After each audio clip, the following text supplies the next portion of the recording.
All right, here we go. So we're going to start with the Husk, and it is, I believe, the final Husk that had to be revealed, and it's Quick Attack for PNZ.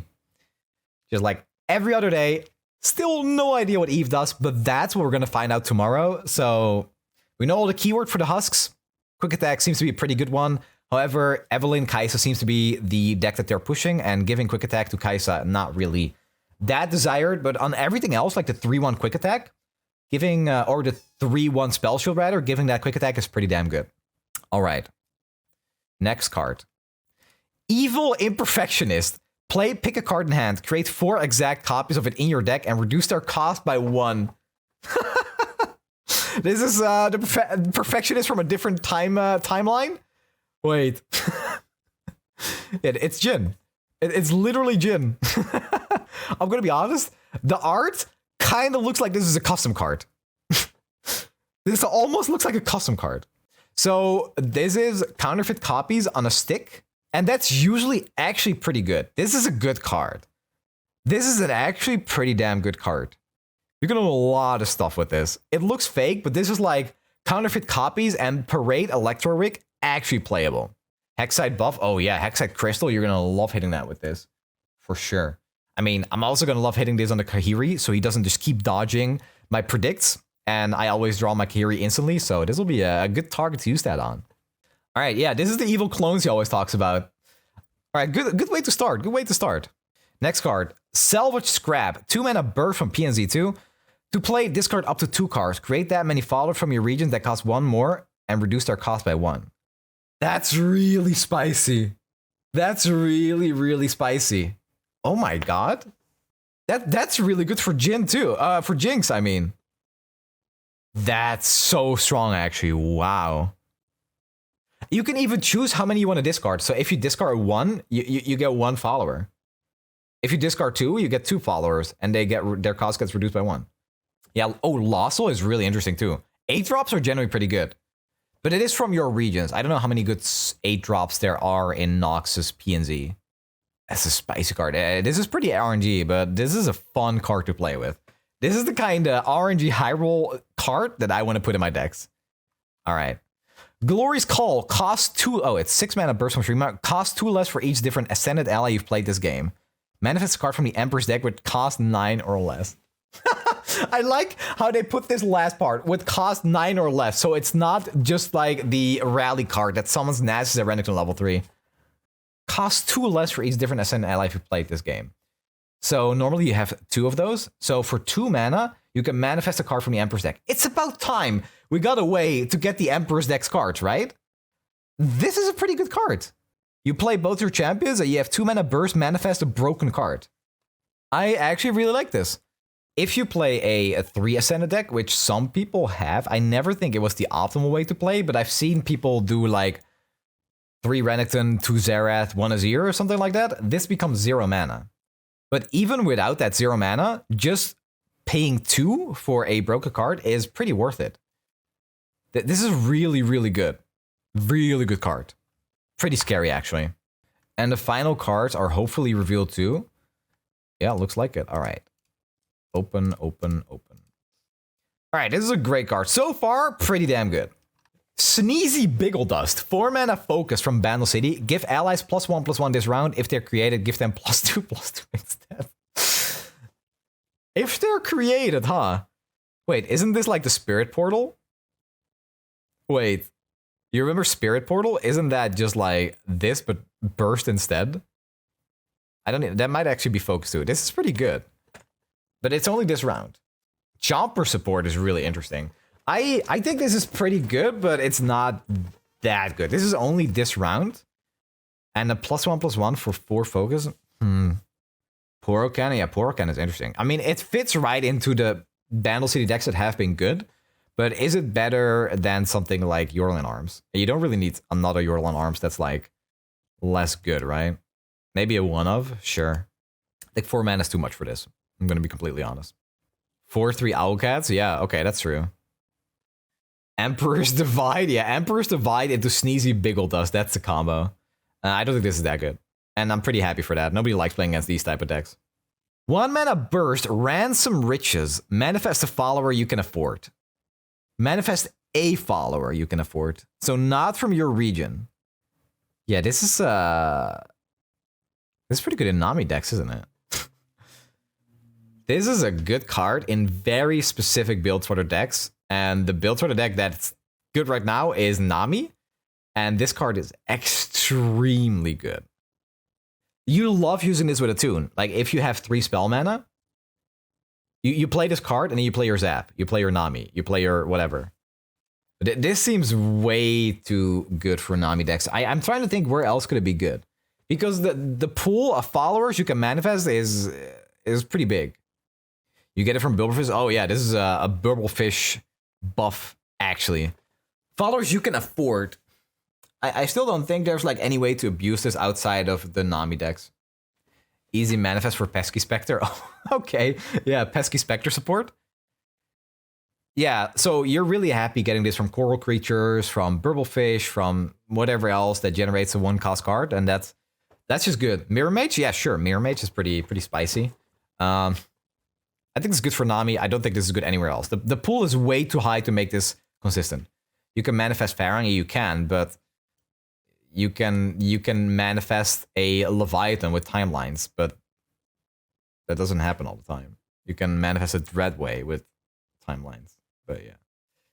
It's interesting, but you're not going to put this in any other build for the deck unless you can use this as a spell. Okay. Can you manifest Celestials? That's interesting, but I don't think so.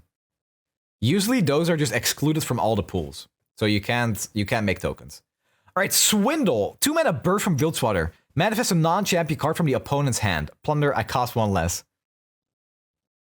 Wait. Manifest a non-champion card from the opponent's hand. But it's not a draw. So this is like a prank, except you don't have to have a Shellfolk. Manifest is always 3 options though, right? I don't think this is super good actually. I like the looks of this card, but you're probably just not gonna put it in your deck. Bilgewater is rogue. Okay, if Bilgewater is becoming the rogue class, I love that. I do love that. But okay, look, we have another card. What is it called? It's a 3 mana burst from Bilgewater. Not burst. It's slow. This sleight of hand. This draws a random non-champion card from the enemy hand. This isn't a draw. This is like a copy, right? Yeah. You're just taking a copy. You're not drawing it. There's no synergy with everything. It's just hand reading. And it doesn't... Yeah, it's 1 mana though. Yeah, okay. Cost less and doesn't require plunder. I mean, this does require plunder technically if you want it to cost 1. It's, I don't think it's terrible, but I don't think it's great. I just don't see how you play this in a deck. Okay, wait. There's one way. There's one deck. There is one deck that I love playing that this is actually very, very good in. There is exactly one deck that I am going to play this in, and it'll be a premium card. There is one deck. And it starts with Powder, and it ends with Pandemonium. I'd rather take a card from my opponent rather than copy their card. Yeah, no, of course. Sleight of Hand has never really been playable because it's just awkward at 3 mana slow, but a 1 mana burst and you activate Plunder for your Powder Pandemonium, that's pretty good. Like there's so many upsides to that. Not only are you adding a card to your hand that you can play later, like you can choose which one you want. This doesn't let you choose. This actually lets you choose from 3 options, I believe. It's hand reading, which is, it's pretty good. The better player you are, the less you actually need that though. So, I love this with Powder Pandemonium. I don't see this playable anywhere else. You're not going to actively put this in your deck. This card is very good for Nami. However, I don't play Nami decks, so I don't actually know how happy you are main decking this. I'd say it's pretty good. You're going to be happy getting this from Bubblefish. You're going to be happy getting this from Coral Creatures. You're mostly just going to be happy that you get this card from those options and it's not a blood bait. You just really don't want a blood bait. That's all it is, really. This card seems really good. When you read this text, you're like, God damn, that's insane. But this is usually, unless you have a lot of setup, going to be 4 mana focus, give your board +1/+1.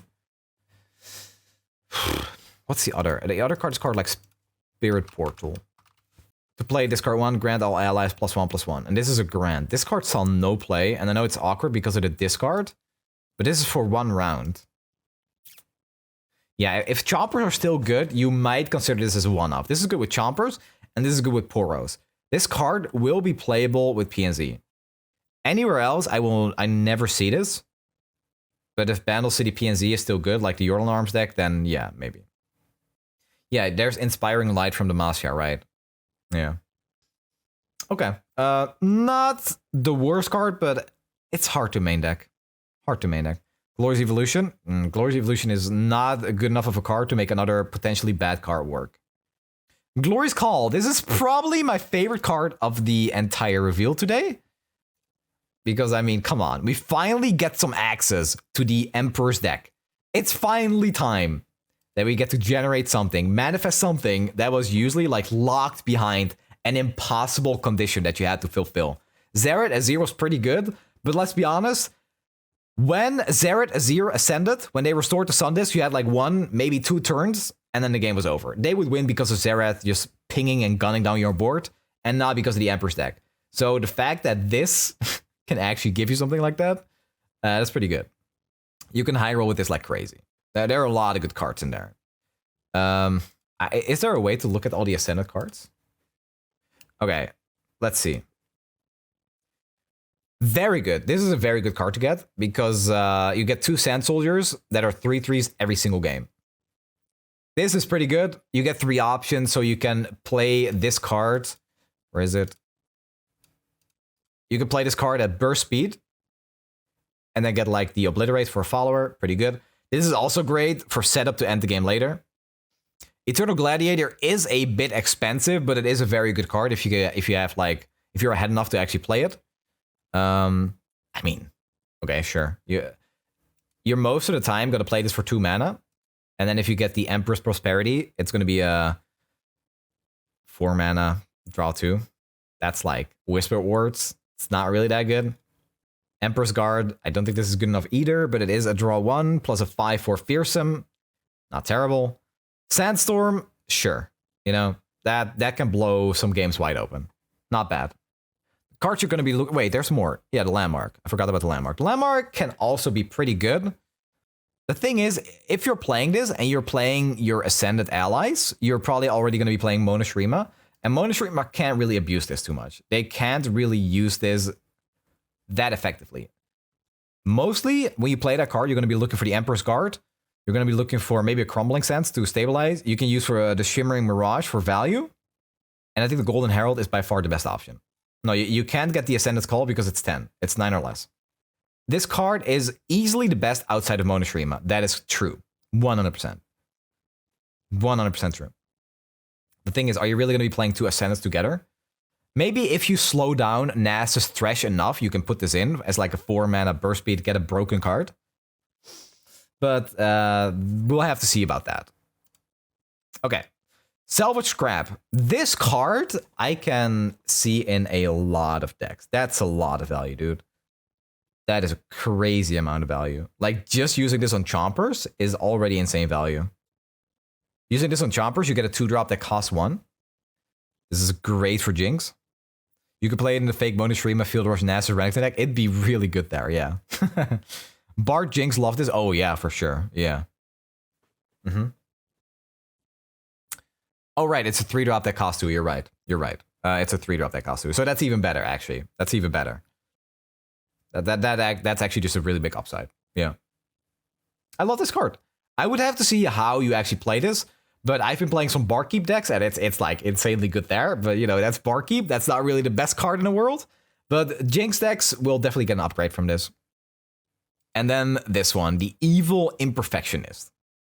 Take a card in hand, create 4 exact copies of it in your deck, and reduce their cost by 1. So this is counterfeit copies, but on a 4-mana 4/4. That's really good. But what deck would use this?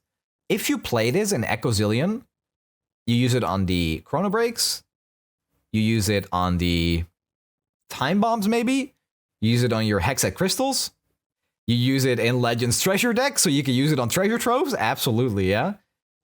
Kahiri, I guess, yeah, you could do Kahiri. You have a higher chance of seeing Kahiri in a prediction if you use it on him. Yeah, Kahiri is definitely an option. Brute Fodder. I don't think you can play this in a Brute Fodder deck because then you'll pull out the Evil Imperfectionist. Most of all, what I like about this is the flavor. The fact that they've been talking about an evil version of themselves and then we get the actual Evil Imperfectionist. Oh, look, see. Look right here. Uh-oh. I hope this becomes like some kind of antagonist in the story. That's fantastic. I like this card a lot. I don't think it's the best out of the bunch, but it's a really fun card. All right, let's do some ratings. The ratings are going to be really difficult for this. I'm going to be realistic. Okay, I'm going to be harsh. I'm not going to be the Sunny that rates like, oh, this is a 6 out of 10, could maybe see play. Oh, this is a 5. Oh, this is a 7. You know, could be good, might not be. No, I'm going to be harsh. I'm going to rate them realistically. Last Horizon, thank you for the Prime sub. All right, 2 out of 10. This is not going to see main deck play. Going to be entirely honest, guys. I love the card, but I don't think it's going to be super good. Salvage crap. I see this one being a little bit better, but is this main deckable? What do you main deck this in? Maybe this is like exactly good with this card. Maybe it's exactly good because it's supposed to be combined with Sneezy Biggledust. Like you play this in a Chomper deck, you create the followers by discarding your Chompers, and then you use this card. And if you combine those two, maybe it's pretty good, you know? But right now, as a standalone, I'm giving it a 3 out of 10. Nox's discard loves this. I'm not even 100% sure about that. Yeah, it is main deckable, but there's no good deck out there right now that likes this. If we somehow get like a new incarnation of Yorlin Arms with Chompers, with Lulu and Fizz, then yeah, maybe discard and discard are the reasons why it's good. But I don't think that that deck is going to be better than the Yorlin Arms we have right now. I'm going to be realistic. I'm rating this like on a meta level. Do I love this card? Yes. Am I going to play with it? Yes. Am I going to play this in my Victor Barkeep decks? Yes. I love it. But realistically, it's just not going to be that good of a card.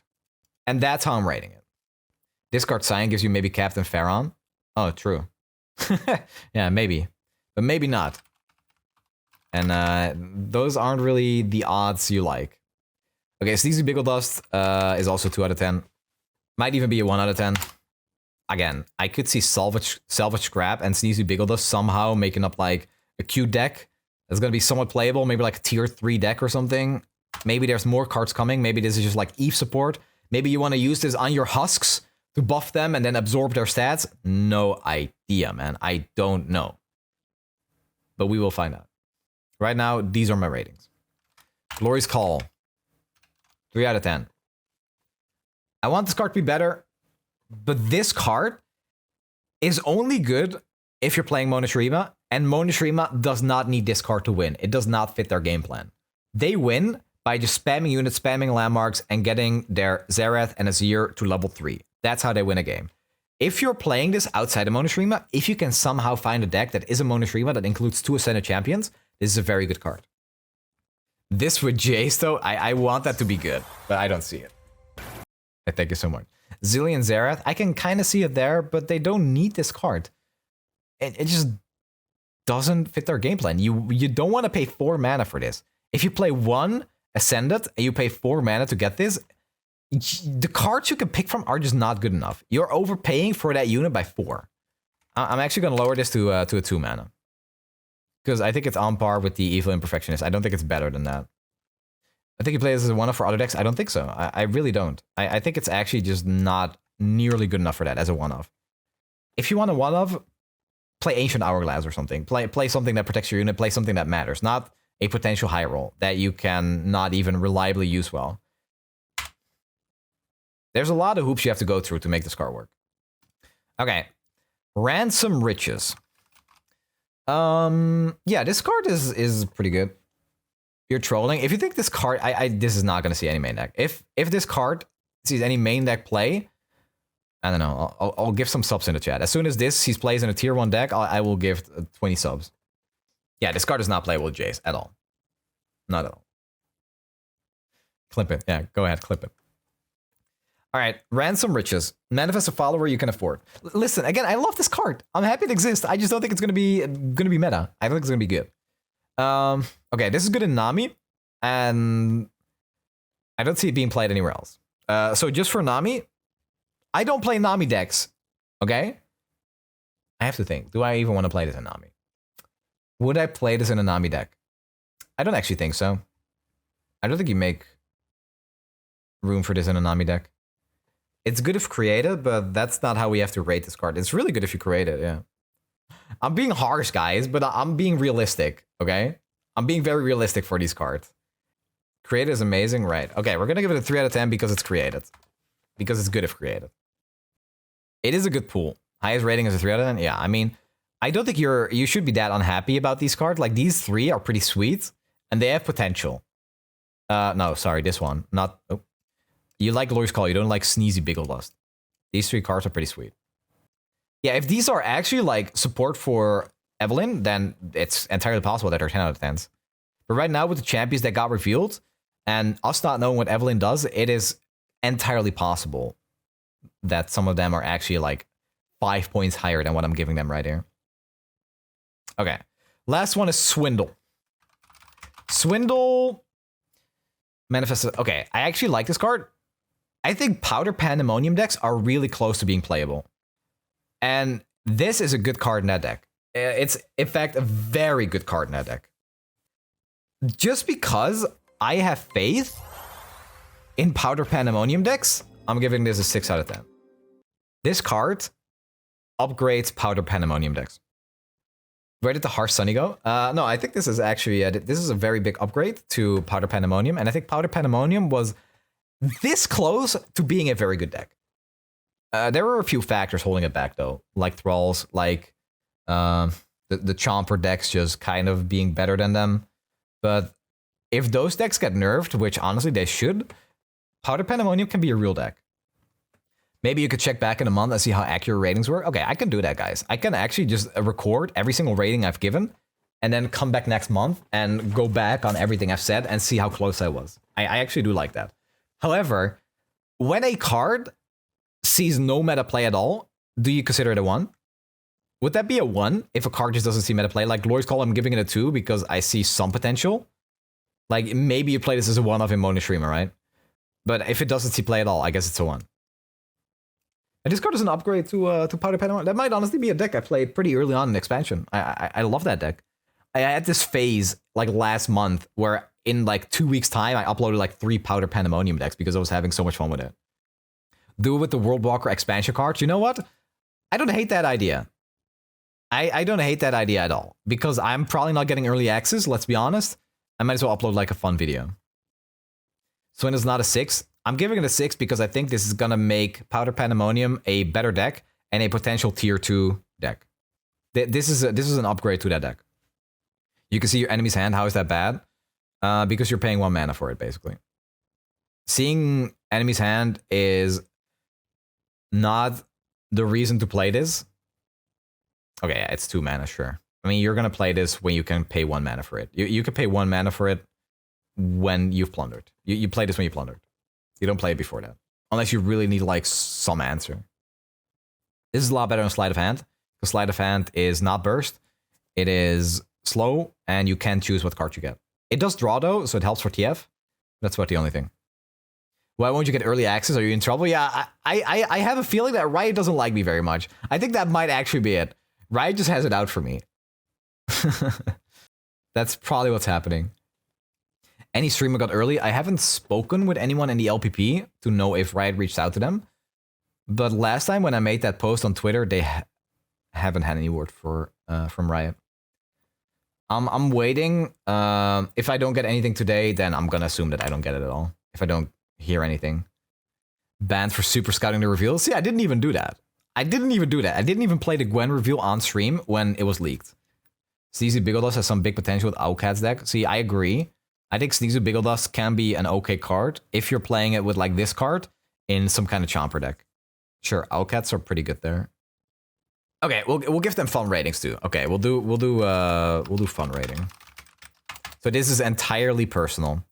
Okay, Evil Imperfectionist is 7. 7 on the fun skill. Salvage Scrap is a solid 8 on the fun skill.